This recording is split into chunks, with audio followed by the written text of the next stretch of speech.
Towards the end of the last war, I was created by Xen'drik, my first father. He breathed unto us what is still hard to describe: sentience.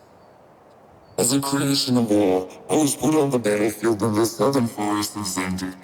I served as I was created to do, and in doing so was damaged and immobilized amongst the trees and wildlife of the Xen'drik forests.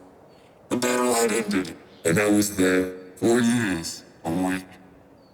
I first attempted to repair myself quickly to return north to Khorvaire, but my repairs slowed to a crawl as I found a certain solace amongst the wildlife.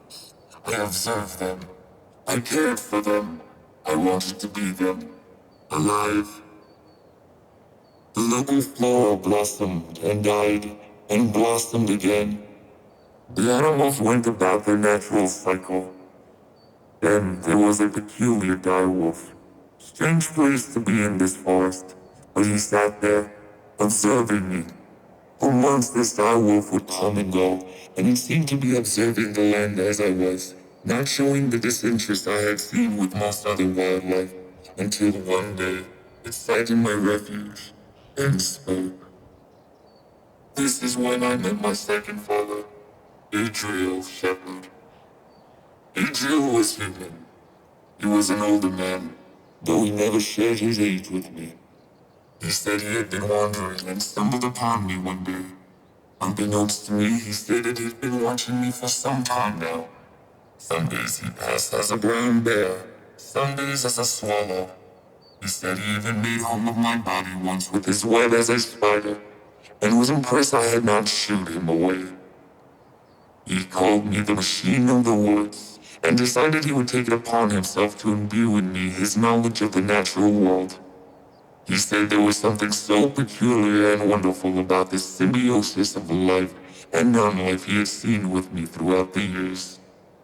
Adriel drove me to finish my repairs and become mobile again, repairs which had been halted years ago. I patched myself up, integrating my fixation with the natural world into my body.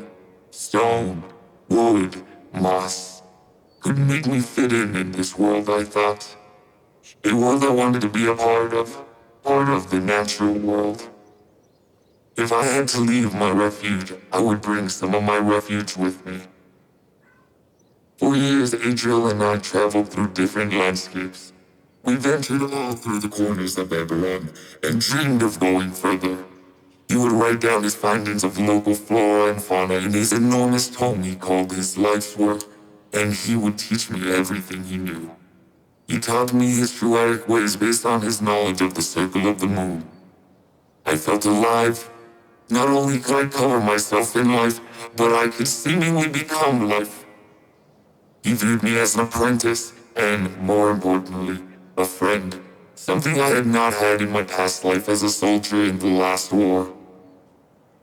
As the years wore down on Adriel, we made our way back to where he called home, in Martyr's house in the Xen'drik reaches on Khorvaire. Adriel's body had aged, and he no longer had the vigor to carry on in our travels. With much sorrow, he had decided to put his wanderlust aside and retire, knowing I would carry on in his stead. Adriel said I had learned well, and it was now time for me to venture off on my own. He gave me a mission to continue my studies and care for the natural world, and to tell him of what I had learned every time I had returned to the Xen'drik reaches. If he could no longer make the journey, I would carry his presence with me so he could still wander the world in his old age. And so, I left to continue our journey, and continue our quest of knowledge, understanding, and reverence of life. With my help, Adriel can complete his life's work and fulfill his wanderlust vicariously through me. And so, my journey begins.